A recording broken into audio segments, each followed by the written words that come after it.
సుషేణుడు చెప్పిన ప్రకారం వెళదామని వారు అనుకుంటూ ఉండగా అక్కడ ఒక గొప్ప నాదం వినబడింది.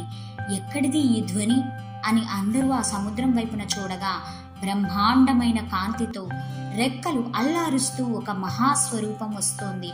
అది వస్తున్నప్పుడు దాని కాంతి చేత, వేగం చేత సముద్రపు ఒడ్డున ఉన్న కొన్ని వేల వృక్షములు నేలని పడిపోయాయి. కాంతివంతమైన స్వరూపంతో గరుత్మంతుడు వచ్చి అక్కడ నిలబడ్డాడు. ఆయనని చూడగానే అందరూ ఆశ్చర్యపోయి నమస్కారం చేశారు. అప్పటి వరకు రామలక్ష్మణులని గట్టిగా పట్టుకుని ఉన్న నాగములు గరుత్మంతుడు వచ్చి అక్కడ వాలగానే వాళ్ళని విడిచిపెట్టేసి పారిపోయాయి.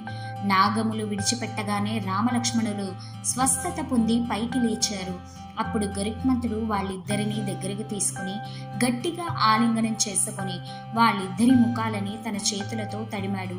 గరుత్మంతుడు అలా కౌగిలించుకోగానే ఇంతకు ముందు రాముడికి ఎంత బలం ఉండేదో, ఎటువంటి పరాక్రమం ఉండేదో, ఎటువంటి బుద్ధి ఉండేదో, ఎటువంటి తేజస్సు ఉండేదో వాటికి రెండింతలు పొందాడు. వాళ్ళ ఒంటి మీద ఉన్న గాయాలన్నీ మానిపోయాయి.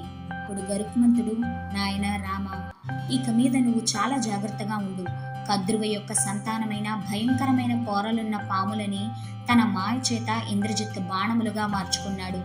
ఈ నాగపాశం నుండి దేవేంద్రుడు కూడా విడిపించుకోలేడు. యక్ష గంధర్వ కిన్నెరులు అందరూ కలిసి ఇక్కడికి వచ్చినా ఈ నాగపాశములను విడదీయలేరు.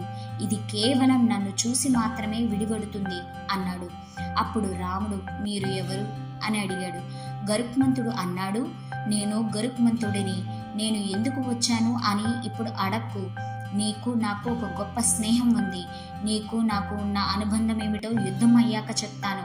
ఇప్పుడు చెప్పడం కుదరదు. నువ్వు నన్ను అడగను కూడదు.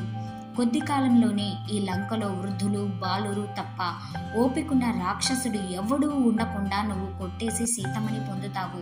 మరి నేను బయలుదేరడానికి నాకు అనుమతిని కటాక్షించురామా అన్నాడు. రాముడు సంతోషంతో, చాలా సంతోషం, మీరు వెళ్ళండి అన్నాడు. గరుత్మంతుడు ఎలా వచ్చాడో అలా తన బంగారు రెక్కలను ఊపుకుంటూ సముద్రం మీద నుంచి వెళ్ళిపోయాడు.